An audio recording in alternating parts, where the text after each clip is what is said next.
Alhamdulillahi Rabbil Alamin, wa salatu wa salamu ala khatamin nabiyyin, amma ba'da fa'a'udhu billahi minash shaitanir rajim, bismillahir rahmanir rahim. Mes chers frères en islam, répétez après moi. As-salatu wa salamu alayka ya Rasulallah, wa ala alika wa ashabika ya Habiballah. As-salatu wa salamu alayka ya Nabiyallah, وعلى آلك وأصحابك يا نور الله نويت سنة الاعتكاف. J'ai fait l'attention de la retraite spirituelle surrogatoire en étant dans la mosquée. Mes chers frères en islam, il y a beaucoup de bienfaits à réciter la salat ala nabi, c'est-à-dire le durud sharif sur le bien-aimé prophète sallallahu ta'ala alayhi wa alihi wa sallam.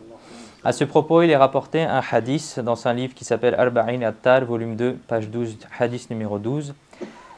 Au bassin de Kawthar, je verrai de telles nations que je ne reconnaîtrai que grâce à la récitation abondante de la salat du durud sur moi. Subhanallah. C'est-à-dire au bassin, après, lorsqu'on sera au jour du jugement, au bassin de Kawthar, ce sera un réservoir d'eau qui sera donné au prophète alayhi salatu wassalam. Eh bien, le prophète alayhi salatu wassalam, il verra de tels gens, de tels peuples, qu'il ne les reconnaîtra que par le fait qu'ils auront récité en abondance la salat, le durud sharif sur le bien-aimé prophète sallallahu ta'ala alayhi wa alihi wa sallam. Donc avec honneur, avec respect, avec amour pour le prophète alayhi salatu wa sallam, récitons une fois la salat sur lui. Sallu ala al-habib sallallahu ta'ala ala Muhammad sallallahu alayhi wa alihi wa sallam. Et essayons de faire cette bonne intention aussi, qu'aujourd'hui, Inch'Allah, on est le jour du vendredi, on va essayer de réciter autant que possible le durud sharif, la salat ala nabi sur le bien-aimé prophète sallallahu ta'ala alayhi wa alihi wa sallam. Car le jour du vendredi, il y a encore plus de bienfaits que le reste de la semaine. Chers frères en islam, Allah Azza wa Jal, il dit dans le Saint Coran: أَفَتَطْمَعُونَ أَن يُؤْمِنُوا لَكُمْ وَقَدْ كَانَ فَرِيقٌ مِّنْهُمْ يَسْمَعُونَ كَلَامَ اللَّهِ ثُمَّ يُحَرِّفُونَهُ مِن بَعْدِ مَا عَقَلُوهُ وَهُمْ يَعْلَمُونَ صدق الله العظيم وصدق رسوله النبي الكريم. Traduction de Kanzul Iman. Alors, ô musulmans, espérez-vous qu'ils croiront à cause de vous, alors qu'il y avait un groupe parmi eux qui écoutait la parole d'Allah et qui, après l'avoir comprise, la modifiait délibérément. Chers frères en islam, nous venons d'avoir le privilège d'écouter le verset 75 de Surat Al-Baqarah. La semaine dernière, nous avions entendu que la partie 40 à 74 de Surat Al-Baqarah s'adressait aux Bani Israël. Les Bani Israël, qu'est-ce que c'est? Pour rappel, les Bani Israël désignent la descendance du prophète d'Allah, Sayyidina Ya'qub alayhi salam. Sayyidina Ya'qub alayhi salam ayant un titre honorifique, un surnom qui est Israël. Et les Bani Israël sont toute la descendance de Sayyidina Ya'qub alayhi salam. En d'autres termes, Sayyidina Yusuf alayhi salam, qui est l'un des fils de Sayyidina Ya'qub alayhi salam, ainsi que les 11 frères de Sayyidina Yusuf alayhi salam et toute la descendance sont appelés les Bani Israël. Pour ces plus ou moins 100 versets dans lesquels les Bani Israël ont été adressés, il y a 3 parties dans cela. Dans la première partie, il a été mentionné les mauvaises actions, les désobéissances, les transgressions des Bani Israël qui étaient dans ce bas monde avant l'arrivée du bien-aimé prophète sallallahu ta'ala alayhi wa alihi wa sallam. Dans la deuxième partie, il est fait mention des Bani Israël qui étaient présents dans la vie terrestre du bien-aimé prophète sallallahu ta'ala alayhi wa alihi wa sallam. Et ensuite, la troisième partie, dans Surat Al-Baqarah, parle des réponses aux objections soulevées par les Bani Israël contre l'islam. Et dans cette partie-là, les réponses aux questions et aux objections des Bani Israël ont été répondues. La deuxième partie, mes chers frères, dont on parle ici, qui concerne les Bani Israël qui étaient du vivant, c'est-à-dire de la vie terrestre du bien-aimé prophète sallallahu ta'ala alayhi wa sallam, commence à partir de ce verset dans Surat Al-Baqarah, c'est-à-dire le verset 75. Et jusqu'au verset précédent, il était donc mentionné les Bani Israël des époques précédentes. Maintenant, à partir de là, il est fait mention des désobéissances des Bani Israël qui étaient présents durant la vie terrestre du bien-aimé prophète sallallahu alayhi wa sallam. Et rappelons-nous que toutes ces histoires que nous entendons, c'est tout simplement pour que nous en tirions les leçons et que nous ne fassions pas les mêmes erreurs que les ummas et les nations précédentes. Chers frères en islam, il est rapporté que lorsque le bien-aimé prophète sallallahu alayhi wa sallam a fait la hijra, c'est-à-dire l'émigration vers Madinatul Munawwara à partir de Makkatul Mukarrama, à ce moment-là, vous sallallahu alayhi wa sallam avez invité les Bani Israël qui étaient présents à Madinatul Munawwara, vous les avez invités à l'islam et au livre d'Allah. Parmi eux, beaucoup de malheureux ont renié la vraie religion et le livre d'Allah. Sur cela, ce verset a été révélé où Allah Azza wa Jal dit « Afatatma'una an yu'minu lakum » Alors, ô musulmans, espérez-vous qu'ils croiront à cause de vous? Autrement dit, ô bien-aimé prophète sallallahu alayhi wa sallam, et ô vous les compagnons de mon bien-aimé sallallahu alayhi wa sallam, est-ce que vous espérez que ces Bani Israël écouteront et accepteront votre invitation à l'islam? N'attendez pas cela d'eux.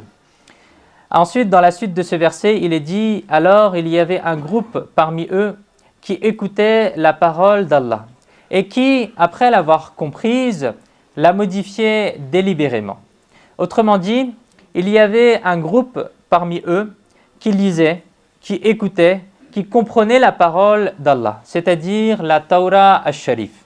Puis ils y apportaient quoi? Ils y apportaient délibérément, volontairement, des modifications.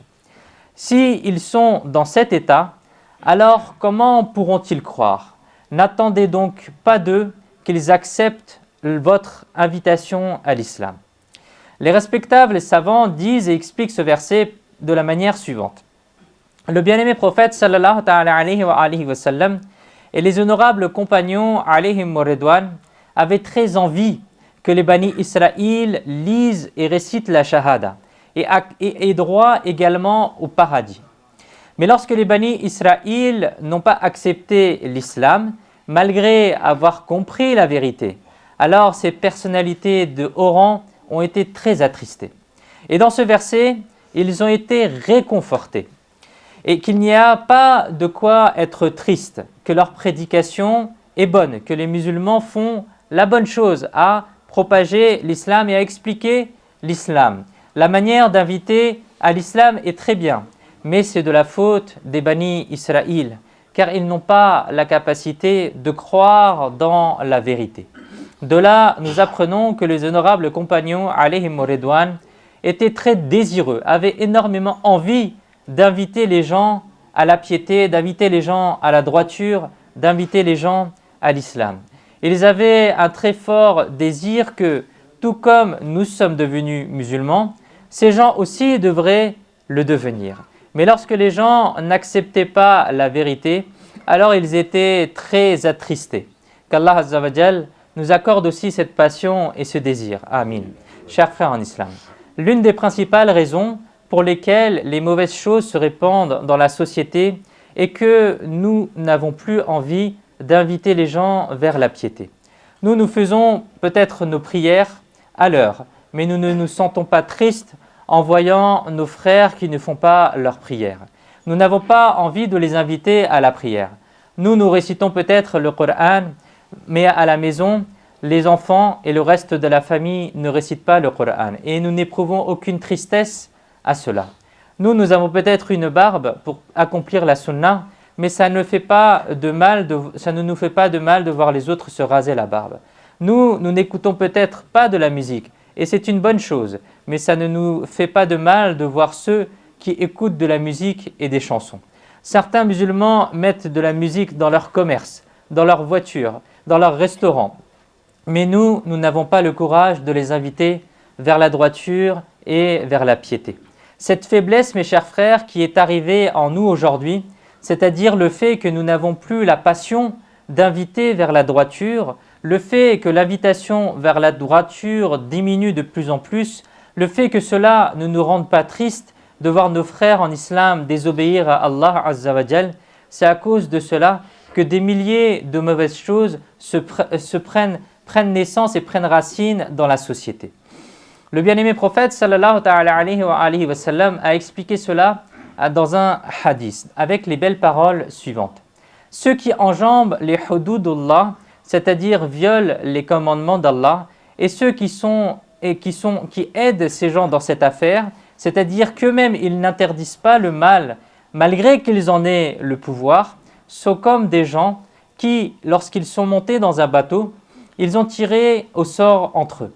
Puis certains sont allés sur le devant du bateau et certains sont allés sur la partie de derrière dans le bateau. Maintenant, une personne d'en bas va vers le haut pour récupérer de l'eau.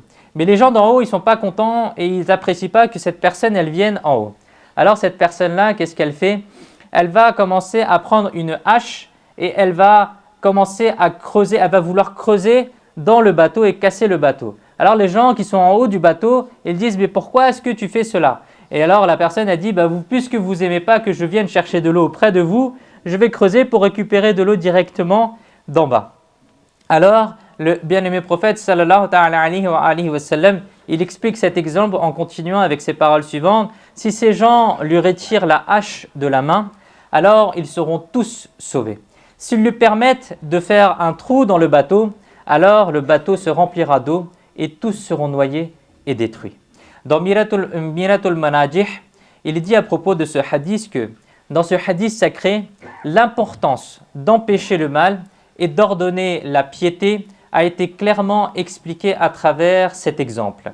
Et il a été dit que si on délaisse le devoir de faire le amrun bil ma'ruf wa nahyun 'anil munkar, c'est-à-dire le fait d'inviter vers la piété, vers la droiture et interdire le mal, en se disant que celui qui fait du mal, il en assumera les conséquences et que ça ne nous fera nous aucun mal, alors réfléchir comme cela est faux. Car le mauvais effet des péchés de cette personne se fait ressentir dans toute la société. Tout comme celui qui brise le bateau ne se noie pas seul, mais tous les gens qui sont dans le bateau se noient. De la même manière, le crime ou le péché de quelqu'un, de quelques personnes, se propage comme un fléau dans toute la société. Chers frères en islam, certaines personnes disent qu'il est inutile de parler à quelqu'un qui ne veut pas accepter. Ceci est faux. L'enseignement que nous avons reçu est que la personne pour laquelle nous n'avons aucun espoir qu'il accepte ce qu'on va lui dire, même lui, il faut l'inviter à la piété.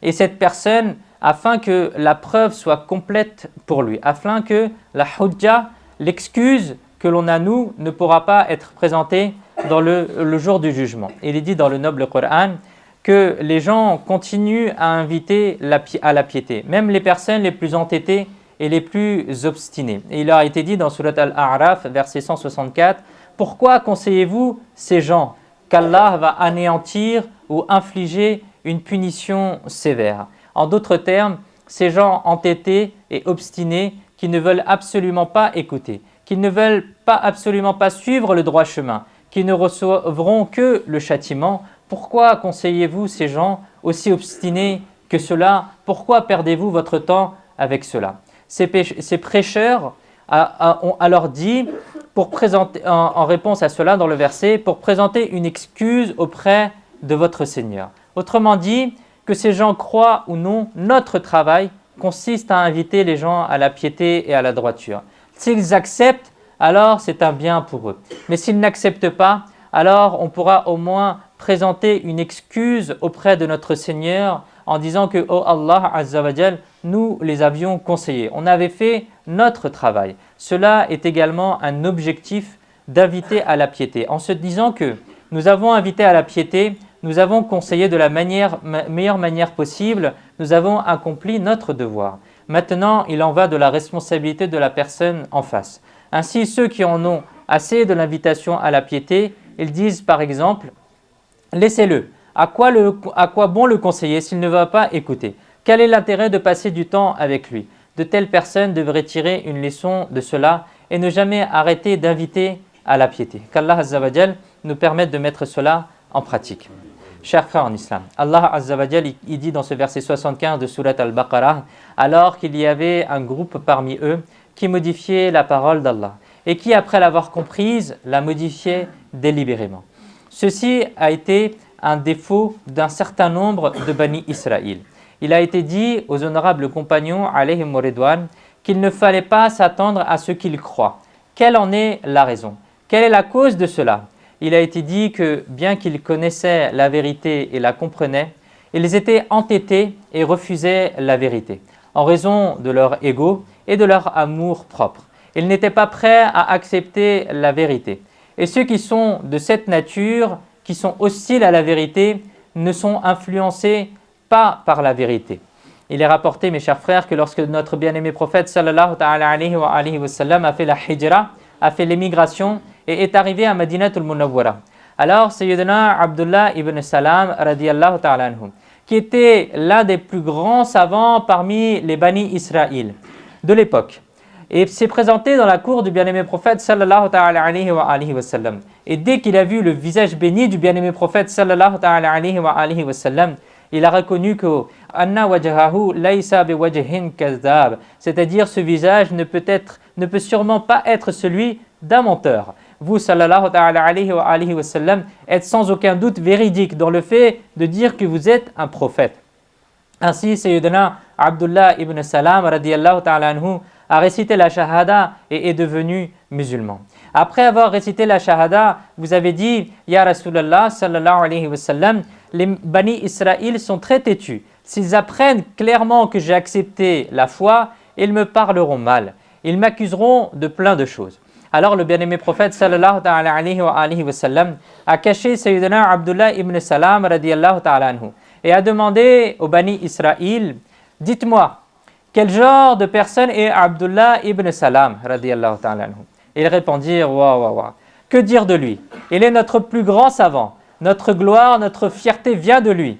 Il est la fierté de tout notre peuple. Alors Sayyidina Abdullah ibn Salam radiyallahu ta'ala anhu s'avança et sortit de sa cachette et dit, je témoigne que Muhammad al-Mustafa sallallahu alayhi wa sallam est un véritable messager d'Allah. Rien qu'en entendant cela, les Bani Israël se sont levés et sont revenus sur leurs paroles en disant, oui, lui il est comme ça, il est très mauvais et son père aussi était très mauvais. Allah.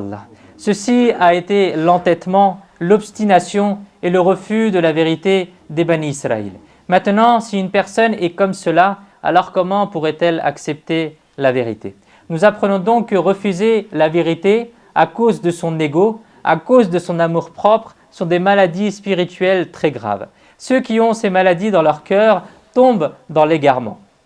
Ce type de maladie rend si têtu et obstiné que même après avoir vu des miracles, des mu'jiza, avec les yeux ouverts, la personne reste égarée. C'est pourquoi, mes chers frères, nous devons nous préserver d'avoir de l'ego et d'être entêtés. Croire, mes chers frères, qu'une règle religieuse est correcte, mais la rejeter parce que l'on s'entête et que l'on est obstiné, cela s'appelle refuser la vérité. Allah Azza wa Jal, il dit en Surat Qaf, verset 24, « Il sera ordonné aux anges, vous deux, jetez toute personne excessivement ingrat et têtu en enfer. » C'est-à-dire que le jour du jugement, les anges recevront l'ordre de jeter tous les mécréants ingrats et têtus en enfer. Sayyidina Abu Huraira radiyallahu ta'ala anhu rapporte que le bien-aimé prophète sallallahu ta'ala alayhi wa sallam a affirmé, le jour du jugement, un coup sortira du feu de l'enfer. Il aura deux yeux avec lesquels il verra. Il aura deux oreilles avec lesquelles il entendra. Il aura une langue avec laquelle il parlera. Et il dira, j'ai été appointé, c'est-à-dire ma mission pour laquelle j'ai été envoyé, j'ai été appointé pour châtier trois types de personnes.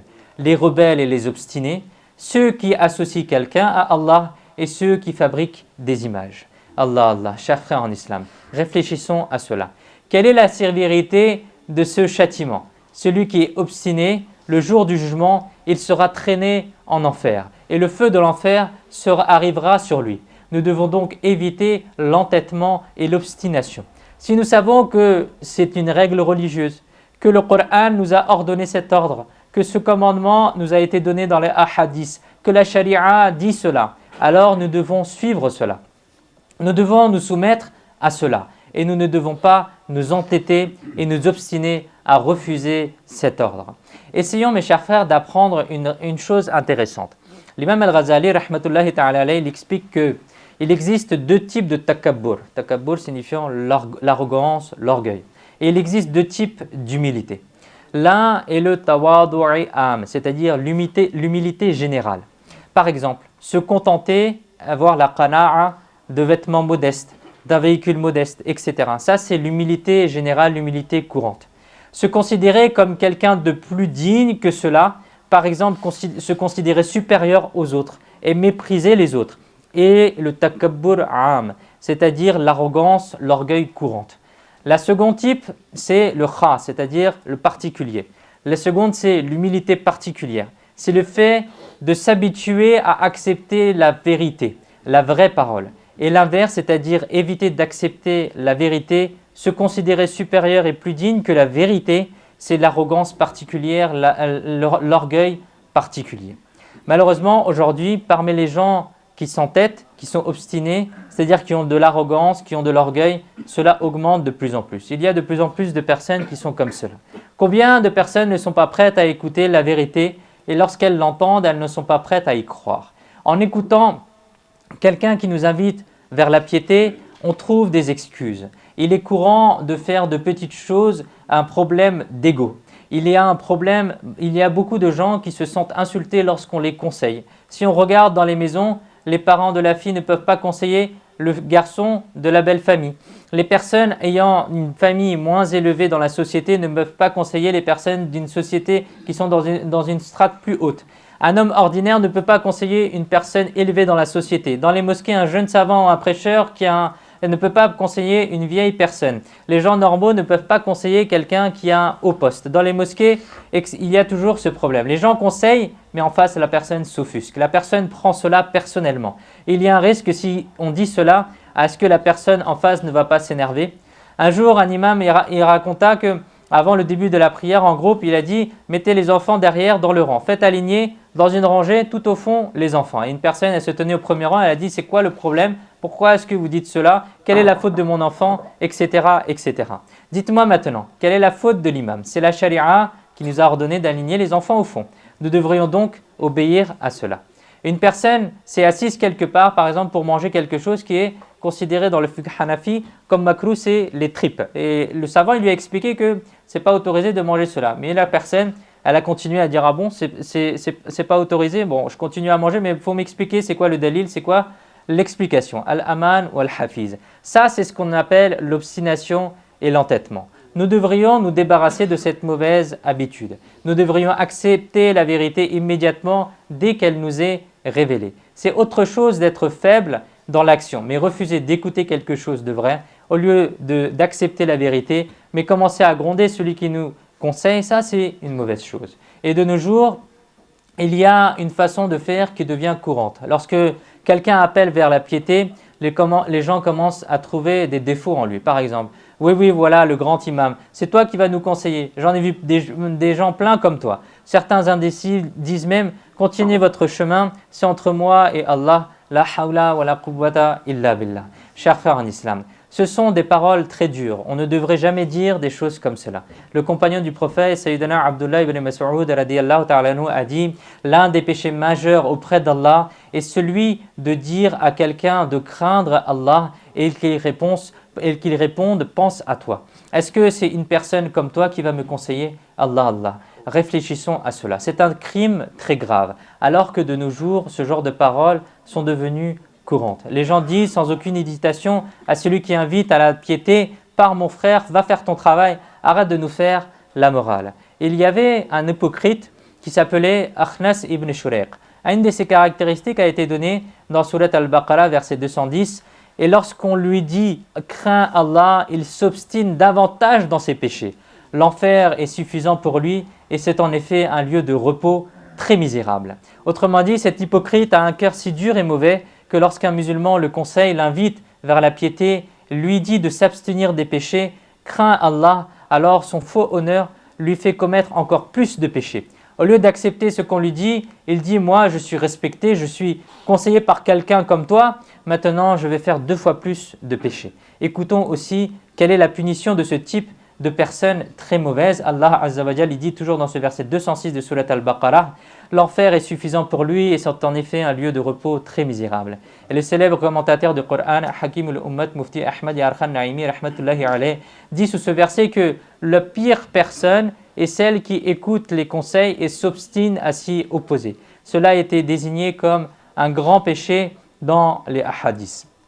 Une habitude se développe, mes chers frères, à cause de cela. Donc essayons d'éviter ces mauvaises choses qui sont l'obstination et l'entêtement dans les règles de la charia. Qu'Allah Azza wa Jal nous accorde sa miséricorde et qu'Allah Azza wa Jal nous enlève ce mauvais fléau de notre société et qu'Allah Azza wa Jal il nous guide et permette aussi à nos foyers d'être guidés. Amin. Bijahi khataman nabiyyin sallallahu ta'ala alayhi wa alihi wa sallam. Sallu ala al-habib sallallahu ta'ala ala Muhammad sallallahu alayhi wa alihi wa sallam.